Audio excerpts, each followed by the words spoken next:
Gauteng Education MEC Panyaza Lesufi says he won't be deterred by the actions of two Afrikaans men.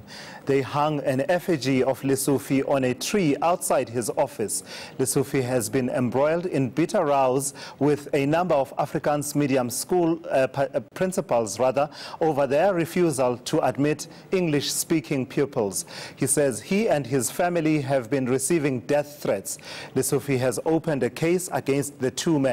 Up next, we are joined by Steve Mabona from the Gauteng Education Department. Thank you so much for coming through, Steve, and talking to us about this. I mean, I saw the visuals. They are pretty disturbing, put in a historic context, not only our historic context, but also the historic context of, you know, the experience of black people, including internationally and in the US.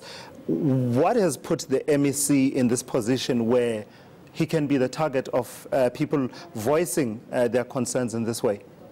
Look, it's quite unfortunate that tomorrow we are celebrating Freedom Day, but we still have, you know, situations like this for us to really attend to. Look, you know that when we introduced online admissions, we were saying you're not going to go to a school and people look at you and say you're not going to be, you know, affording to be at this school.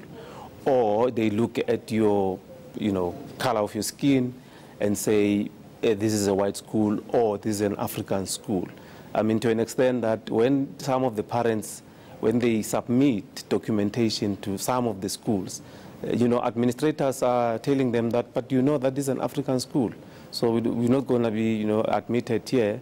Some will say, you know, that you're actually outside your feeder zone, you're not going to be, you know, entertained here. So you can see that there's an element of resistance to change, which necessitate that people go to an extent of thinking that we want to do away with Afrikaans. It's an insinuation that is unfounded, because what we are saying, if there's a school within your feeder zone that you can utilize, why must you really travel, you know, further than closer home where you can access a school? Because a school is now exclusively Afrikaans, you cannot access, but you stay in the area. So what we're saying is that where the numbers are, you know, saying you need to have a class, you know, of an English class, why don't you go and create an English class and go parallel medium? You still continue with your Afrikaans and you have English as well. So this call for the inclusion of, you know, English language speaking learners, what problem is it addressing? I mean, I hear you talking about the resistance. Is that the problem?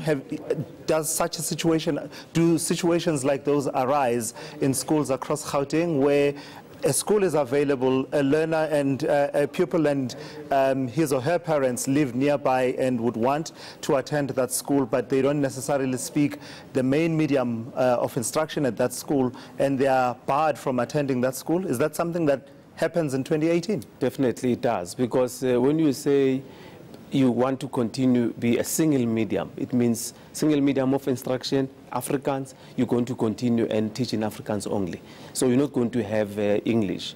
But when you opt for parallel medium, which is what we are actually advocating for, to say Afrikaans or former African schools, numbers are dwindling.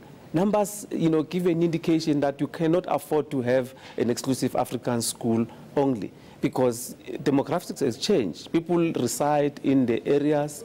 You don't have an area where you have African-speaking people residing on their own. I mean, it doesn't happen. So why must we not then utilize, you know, the schools? They say we are encroaching in the culture. You know, Afrikaans, it's going to be killed. And we are saying no. And we don't understand what culture is that, because in our schools we want education. Quality education must be taught or must be provided. That's what should be paramount. You can't have a culture that you want to promote at school. I don't know for what. Yeah, but I mean, I suspect from the culture perspective, you sort of appreciate that language is a carrier of culture as well and a communicator of culture. But let me ask you, are you stating categorically that all you are saying is that where there's a single language medium school, all you are asking is for them to be willing to accommodate an English stream if there need be. Yeah, because this system belongs in the past. I mean, we need to be honest about this. Which system belongs in the past? The single medium, which is only Afrikaans, it's excluding other people. Because their argument will be saying, no, but we have colored people who are in our school. But how many of those colored people that are in your school in Afrikaans? I mean, Afrikaans, what are you going to do with Afrikaans when you want to exclusively want to continue to learn with Afrikaans?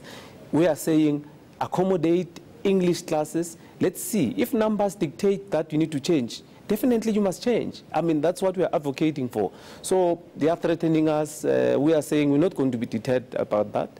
I mean, there's many people who died, for this freedom. Many people sacrificed their lives. So we're not going to go back and say we are deterred by, empty threats. Steve, the right to be educated in your medium, your first language is enshrined in our Constitution. It's something that we all have the option of. And since 1994, we've not really seen the government at various levels raising the other languages to the level where Afrikaans has been historically. What will you say to the argument that says instead of bringing down Afrikaans, because it's usually framed in that way, what have you done to raise the other languages? Where are the schools where if a pupil wants to be instructed in Tshivenda and do mathematics in Tshivenda, they can do that? Where are those schools? No, but you know that in the corporate world, where would you go with Tshivenda? If you have a single medium of Tshivenda, what are you going to do within the corporate world? Corporate world is English, you know. I mean, it is very few companies where you still have Afrikaans or any other language that is dominant, that is utilized. So we are saying, because all languages are equal, there's no paramount language. Why must Afrikaans be paramount? It can't be paramount. All languages are the same, must be treated the same. Now, we are saying, if there's a need for those schools to be utilized by everyone, all learners must be there, must grow together, must play together, they must grow, and play together and be taught in the same classes that they want to be. As the MEC likes to say, and dance together. Thank you so much for coming to Steve Mabona. He speaks on behalf of the MEC for Education in Gauteng, Panyaza Lesufi.